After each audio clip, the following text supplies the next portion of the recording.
te āhuru inu hia mai te rono mai tiki. Take hia mai te taua tiri wai a koe nei take hia. Tai mai e te hi o ngā uri o Rotokākahi ki te tuku inoi ki te tiaki I te moana tapu nei. We're tired, but man, this is the fight for all of this. And we can't not give up. This isn't the end. You know, we've been here for generations and will continue to be here for generations to follow.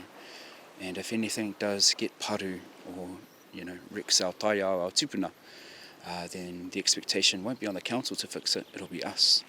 This is why we've had to push in the continued protection of Rotokākahi. We shouldn't have to be here, but we are.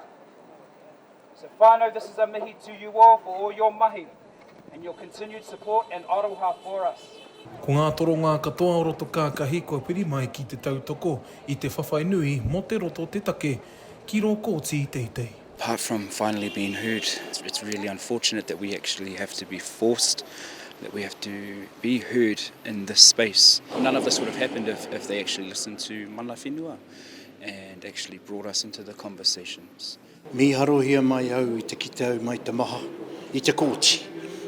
Mi haro nei anō hoki au te rere ai nā haki. Kei waho te kōti, ko kite au I te whakaitanga te tautoko hia te ringa o te ao Māori ko taimai ki a mātou I ngā iwi e tokotoru nei te tūhaurangi Ngāti wāhi o tū Matawera. Ka taku tirohanga hia I roto ki a mātou o te iwi o hikaka. Ko te hi o ngā tiro nawe o tēnei kaumātua o Rotokākahi o tira o te iwi, ke kaua tonu ngā wāhi tapu me ngā wāhi whakahirahira e tūkino hia tonu ti ana e te kaunihira. Kāre anō au te rongohia mai te rata o te kaunihira, hei a pōpō ai ke I kōrero hia mai rātou ingari, mā ngā kōrero rero I tēnei rā, mā totoro hia ngā kōrero, ngā piki me ngā heke o ngā kōrero, ia mātou a tūhaurangi Ngāti wāhi. Kei muri a hau I tēnei wā ko tētehi wahanga o te paipa para hamuti o ngā kainoho o Tarawera.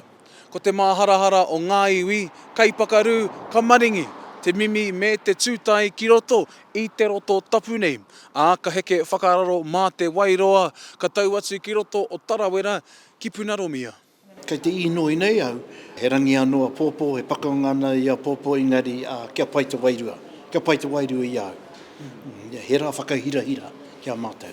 A lot of emotions that are running right now. You know, mai mahara, mai ki te noho whenua, ki tēnei taha. Yeah, a lot of emotions, but we're happy that we're able to see this through. Harawai te toki, haumi e hui e. Kia ora whānau. Ko te tumanako nui, ka rongo te rungarawa ki ngā karakia o te iwi nei, kia kore rawa tō rātou moana tapu o Rotokākahi e tūkinohia. Te Kawa Paora, Aukaha.